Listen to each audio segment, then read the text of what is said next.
Michael hadn't opened his father's piano in 20 years. When the tuner finally arrived and struck the first key, instead of a note, they heard his father's voice, clear as day, saying, "I forgive you." The upright Baldwin had dominated the corner of Michael's living room like a monument of guilt. After the accident that took his father's life, the one where Michael had been driving, he couldn't bear to sell it, but neither could he touch it. For 2 decades, it gathered dust beneath a sheet, the last tangible connection to the man whose music once filled their home. It was Michael's daughter, Lily, who finally insisted. "Dad, either tune it or let it go," she'd said. Grandpa wouldn't want his piano to sit silent forever. When Jacob, the piano tuner, arrived, Michael almost sent him away. But something in the old man's kind eyes, it made him reconsider. Jacob removed the sheet with reverence, opened the lid, and struck a key. That sound, it wasn't a note at all, but words. His father's voice, somehow captured in the strings and wood.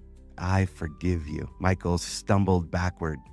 That's impossible." Jacob struck another key. "I never blamed you." And another. The music isn't finished. Trembling, Michael explained the accident, the last argument they'd had about his music career, how he'd abandoned piano afterward, convinced his father had died, disappointed in him. Jacob just nodded quietly, continuing his work. With each key he struck and adjusted, another fragment of his father's voice emerged. Snippets of encouragement, pride, and love that Michael had been too consumed by guilt to remember. In Psalm 42:8, David writes, quote, "By day the Lord commands his steadfast love, and at night his song is with me," end quote. For 20 years, Michael had silenced both the love and the song, but they'd been waiting patiently within the instrument all along. When the tuning was complete, Jacob motioned for Michael to sit. His fingers hovered over the keys, terrified. When he finally played, the notes rang true and clear. No voices, just pure music flowing through his hands once again. Sometimes the things that we leave untuned in our lives, relationships, gifts, callings, hold messages we desperately need to hear. The silence of our unplayed music doesn't erase the composer's intent. God's forgiveness and purpose remain embodied in the very fabric of our being, waiting for the day we become brave enough to listen again, to let the instrument of our lives be properly tuned and played.